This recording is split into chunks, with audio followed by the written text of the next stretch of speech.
4.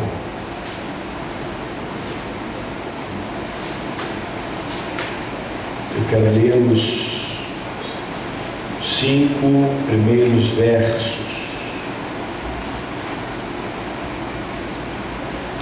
Segunda carta de Paulo a Timóteo, capítulo 4, de 1 a 5. Diz assim a palavra de Deus. Eu vou ler numa versão um pouquinho diferente da sua, tá bom? Então acompanhem aí na sua versão. Mas hoje eu estou usando uma outra versão. Estou usando a versão do Peregrino, a Bíblia do Peregrino. Ela tem uma versão um pouco diferente das nossas tradicionais. Diz assim a palavra de Deus: diante de Deus e de Jesus Cristo, que há de julgar vivos e mortos, eu te conjuro, por sua manifestação como rei, proclama a palavra, insiste oportuna e inoportunamente, repreende, admoesta, exorta com toda paciência e pedagogia, pois chegará o tempo em que não suportarão a sã doutrina, mas seguindo as suas paixões se rodearão de mestres que lhes afaguem os ouvidos, não dando ouvidos à verdade, se voltarão às fábulas. Quanto a ti, vigia continuamente, suporta os sofrimentos, executa a obra de anunciar a boa notícia, cumpre o teu ministério. Oremos. Pai, eis aqui a palavra do Senhor. Eu quero pedir ao Senhor então que nos ilumine a noite de hoje, fale aos nossos corações, que essa palavra ela gere vida e transformação em cada um de nós, em nome de Jesus. Amém. Bom, meus irmãos, eu gostaria muito assim, que nós hoje contemplássemos esse texto com um olhar diferente, né? Tentássemos compreender o que Paulo escreve a Timóteo. Paulo e Timóteo tiveram uma relação única, quase paterna. Paulo iniciou praticamente Timóteo no serviço pastoral. Paulo ensinou, caminhou junto com Timóteo, trouxe Timóteo para perto dele, cuidou de Timóteo, deu recomendações sobre cuidados, sobre posturas, sobre ensinamentos, sobre tratamentos. Paulo viu em Timóteo algo preciosíssimo que Timóteo herdou de sua mãe e de sua avó, ensino das Escrituras. Timóteo responde uma convicção do fundo do coração de se dedicar a ensinar a outros, a influenciar a outros. Paulo deixa Timóteo cuidando de várias comunidades, de várias igrejas, e escreve a Timóteo sobre como Timóteo deveria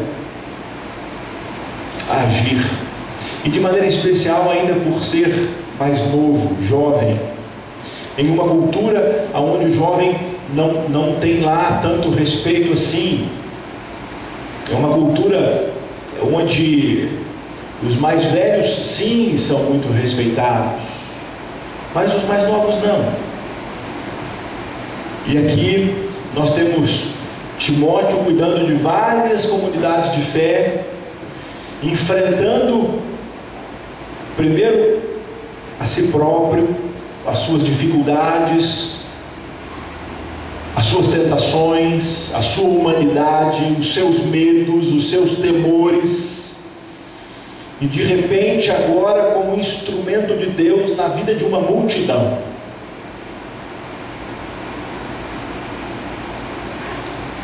E Paulo traz uma recomendação, e uma recomendação com uma dureza muito grande, porque no início do capítulo 4, Paulo está, esse trecho dessa segunda carta, Paulo está caminhando para o final da carta. Paulo já deixou várias recomendações anteriores, já tratou de vários outros assuntos, e aqui Paulo caminha para a despedida. Então Paulo tem que deixar marcado algumas coisas que são muito importantes, que precisam ser ali grifadas, que não podem em hipótese alguma serem esquecidas. São coisas mais importantes da vida cristã de Timóteo, são coisas mais importantes que Timóteo não poderia em hipótese alguma abrir mão. E nós precisamos entender que as palavras de Paulo a Timóteo há 2000 anos atrás, praticamente, elas ecoam para nós enquanto cristãos hoje, enquanto aqueles que são instrumentos em uma missão de Deus, enquanto aqueles que recebem de Deus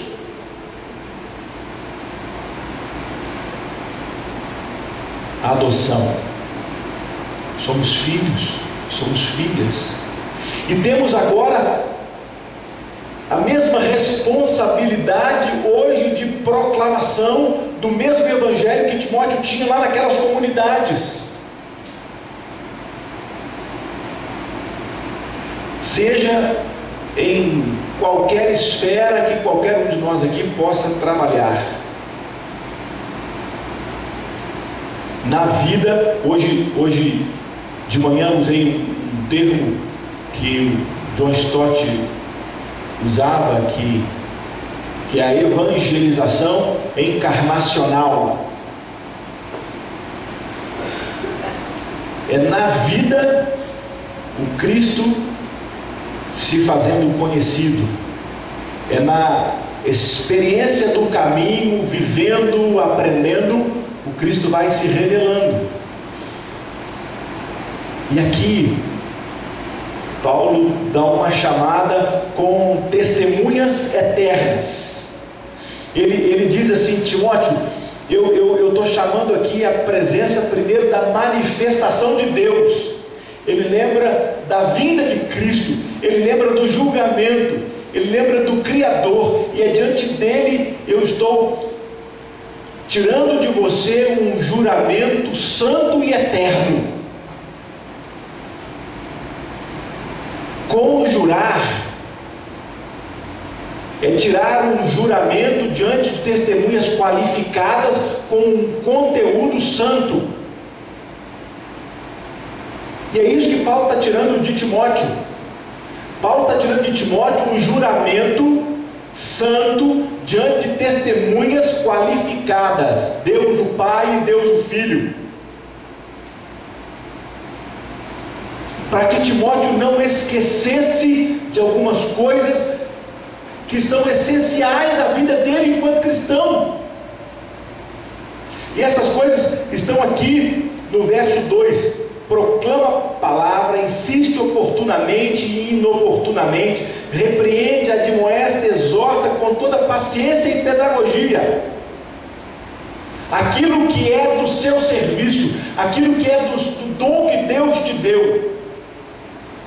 Deus deu a você um chamamento, Timóteo, e eu agora estou tirando de você um juramento que você vai cumprir diante de Deus o Pai, diante de Deus o Filho, que você vai cumprir aquilo que Deus te deu como talento, como dom, como competência,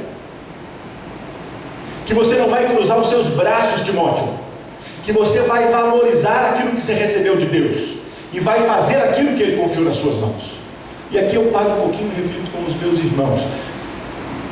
Quais são os dons e os talentos que cada um de nós tem recebido de Deus? Será que em primeiro lugar temos conhecido aquilo que Deus tem nos dado como potencialidades? Será que de fato temos conhecido quais são as qualidades, as competências que Deus tem dado a cada um de nós? Porque Deus tem dado dons aos homens e às mulheres, e aos jovens, e aos adolescentes, e aos mais velhos. E eu pergunto, se hoje tivéssemos um pai espiritual como Paulo, e se recebêssemos uma carta dizendo assim: conjuro-te fulano de tal, diante de Deus Pai e de Deus Filho, para que você não abra mão de fazer aquilo que Deus confiou, será que nós estamos cumprindo devidamente aquilo que de fato Deus colocou nas nossas mãos para fazer? É uma pergunta que tem uma resposta individual, íntima, e que precisa de ter uma resposta honesta. Por quê? Porque aqui Paulo diz para Timóteo que vai chegar um tempo aonde a verdade, a palavra de Deus, o evangelho puro, o evangelho verdadeiro seria rejeitado pelos homens, porque incomodaria os ouvidos. Ninguém quer ser constrangido, ninguém quer ser incomodado com a verdade do evangelho. Muitos querem sim participar de uma comunidade de fé, aonde nós somos acolhidos, aonde nós somos recebidos, aonde nós recebemos abraços, beijos, aonde nós temos um grupo de amigos, aonde nós podemos sair para comer um sanduíche aqui ou acolá, ter um momento de comunhão assim, um assado. Mas às vezes nos esquecemos de cumprir de fato aquilo que Deus chamou a cada um de nós. Às vezes achamos que estamos num clube recreativo e social, aonde a prioridade passa a ser apenas um encontro social, e esquecemos que existe um porquê de estarmos aqui, que existe um porquê de sermos cristãos, que temos a responsabilidade de instrumentos, somos instrumentos da missão de Deus, de fazer uma família, construir uma família de muitos filhos, a imagem e semelhança de Jesus, a começar de nós. E a começar de nós, eu estou dizendo que quando o evangelho puro e verdadeiro, o momento que ele começa a incomodar os meus ouvidos e o meu interior, eu preciso assumir esse incômodo e dizer: incomoda mesmo, e não rejeitar, porque é o que a maioria faz. Quando o evangelho puro, confrontador, a hora que ele vai de encontro ao nosso ego, de encontro ao nosso conforto, de encontro aos nossos pensamentos, de encontro às nossas próprias leis, quando vivemos de forma autônoma, quando rejeitamos a direção que a Bíblia Sagrada nos dá para o perdão, para a comunhão, para o relacionamento, para o respeito, para a aceitação do outro, para a aceitação do diferente, para o acolhimento do diferente, mesmo que o diferente me incomode.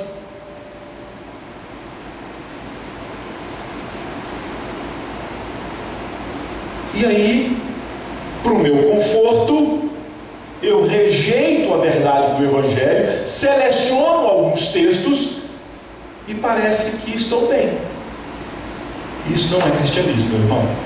Isso não é verdade do Evangelho. E aí, cumpre-se o que está escrito aqui. Selecionamos então mestres, professores, pastores, presbíteros, diáconos, aqueles que estão ao nosso redor, que vão falar só aquilo que me agrade, que não vão falar a verdade. Lembram daquela carta que Jeremias escreveu aos cativos? Já preguei umas 2 vezes sobre isso aqui, quando estava na Babilônia. E que tinham lá alguns profetas dizendo para aqueles que estavam lá na Babilônia, cativos na Babilônia, dizendo: não, nós vamos embora para casa. E aí Jeremias escreve dizendo assim: deixa eu dizer uma coisa para vocês, para com essa bobagem que vocês vão embora para casa, que vocês não vão embora agora de jeito nenhum. Vocês vão ficar aí 70 anos, porque foi Deus que mandou vocês para ir. O negócio é que vocês vão casar, vão dar as filhas de vocês em casamento, vão construir casa, faz a vida de vocês aí. Porque Deus falou que vocês vão ficar em 70, depois Deus vai levar vocês de volta. Agora, tudo isso aí que os profetas estão dizendo aí, não é Deus que está falando, isso é mentira. E é mais ou menos isso que está acontecendo. Nós temos um monte de gente falando um monte de bobagens que infelizmente não refletem a verdade do Evangelho. Porque o Evangelho confronta mesmo. Mas é para isso, é para confrontar, é para nos moldar a imagem de Jesus. É para fazer de nós gente melhor, seres mais humanos. Seres mais humanos. Hoje de manhã usei uma frase de um religioso, um arcebispo anglicano da década de 40, que ele falava que ele não era capaz de escrever textos como Hamlet ou como Rei Lear. Por quê? Porque ele não era Shakespeare, e que não adianta apresentar a vida de Shakespeare para ele e dizer assim: viva como Shakespeare e escreva como Shakespeare, porque ele não era Shakespeare e ele não conseguiria nunca fazer o que Shakespeare fazia. E não adianta então apresentar só a vida de Jesus e dizer assim: viva como esse camarada aqui, porque Jesus consegue, eu não sou Jesus, eu não dou conta. Mas aí ele disse assim: se Shakespeare pudesse viver em mim, habitar em mim, ser internalizado em mim, eu poderia sim escrever textos como Rei Lear e como Hamlet. E a Escritura Sagrada diz que o Espírito de Deus nos foi dado para habitar em nós. E com o Espírito de Deus de fato em nós, nós podemos sim viver uma vida como Jesus, porque Deus mora em nós.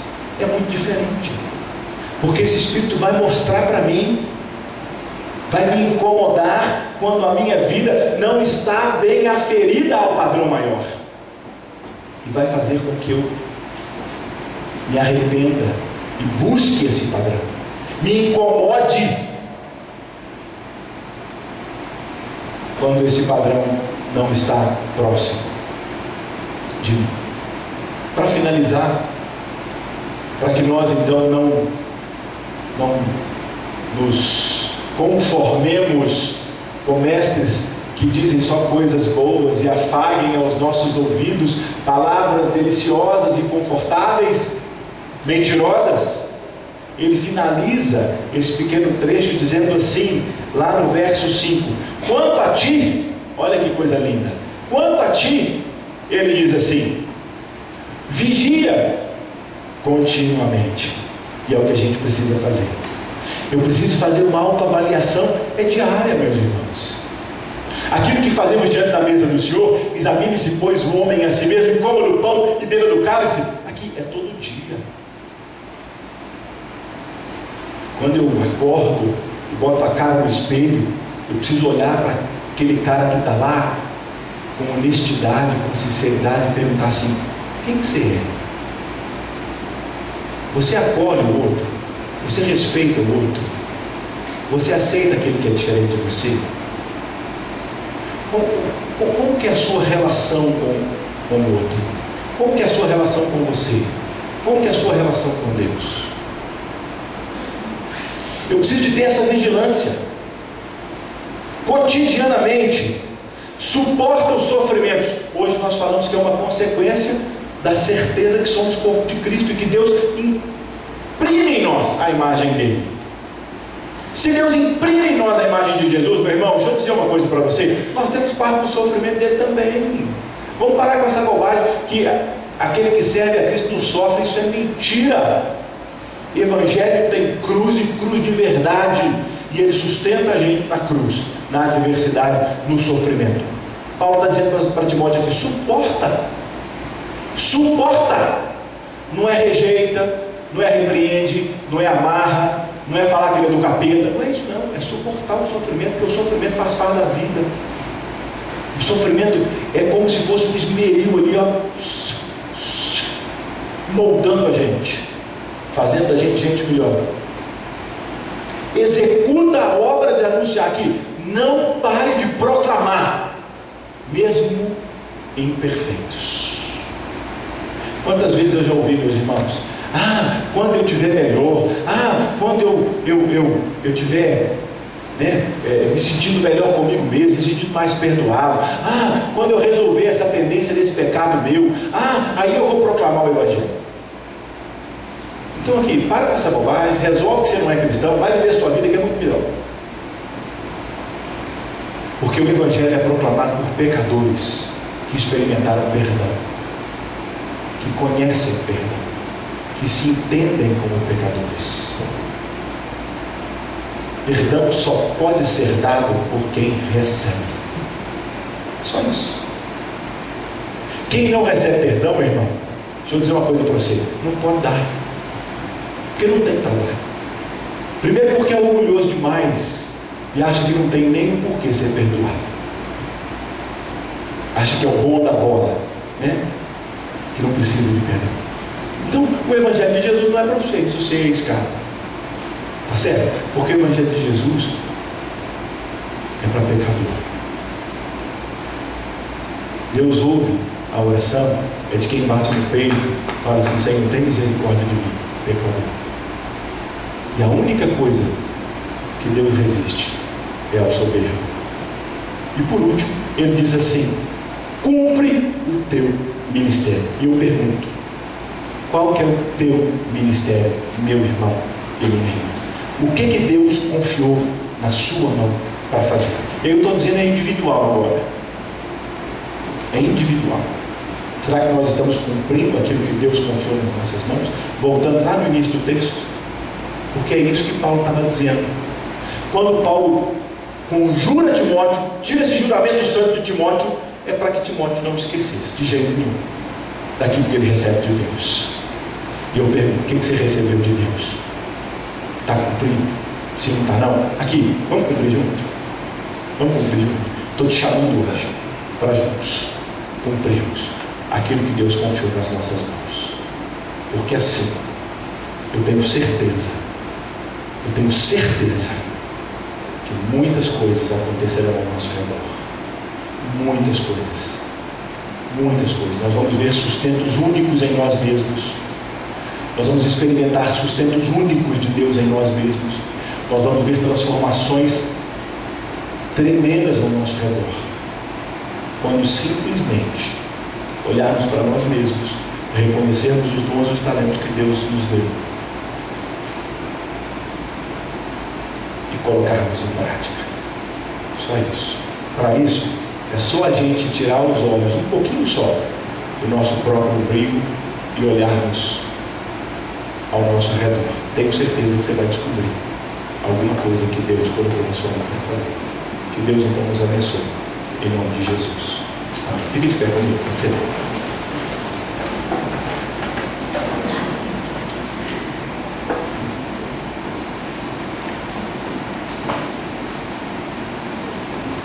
Eu preciso fazer o convite mais uma vez. Muita gente não entende como um Deus bom, de amor, Deus que é amor, a essência de Deus é amor. Toda a leitura das Escrituras, ela precisa ser interpretada, toda hermenêutica precisa ser aplicada com esses óculos do amor. não corremos o risco de aplicar a palavra errada, deturpadamente. Com os óculos do amor, eu pergunto para você: será que a gente consegue compreender permissões de tragédias imensas na história da humanidade, como essa ao nosso redor? Será que não podemos ver em situações assim oportunidades únicas de Deus trabalhar com multidões, inclusive comigo e com você, para que de fato tenhamos a oportunidade de ser aquilo que Deus, os seus eternos desígnios, entregou na sua mão para ser? Então, essa semana, nós estamos precisando de ajuda, para ajudar a gente que está precisando da Mariana. Fica o chamado para você, para nós juntos socorrermos aqueles que sofrem ao nosso redor. Que Deus nos abençoe em nome de Jesus. Pai, eis-nos aqui nessa noite. Obrigado por esse tempo de reflexão na tua palavra. Obrigado porque o Senhor nos surpreende com o seu cuidado. Obrigado porque o Senhor é. Obrigado porque o Senhor sempre renova a sua misericórdia sobre nós. E nessa noite, pedimos ao Senhor esse texto que é tão duro num primeiro momento, mas ele também traz para nós tanta consciência, Deus, e chama a gente para que, certos de que o Espírito do Senhor habita em nós, temos sim capacidade de responder positivamente a tudo aquilo que o Senhor confiou nas nossas mãos para fazer.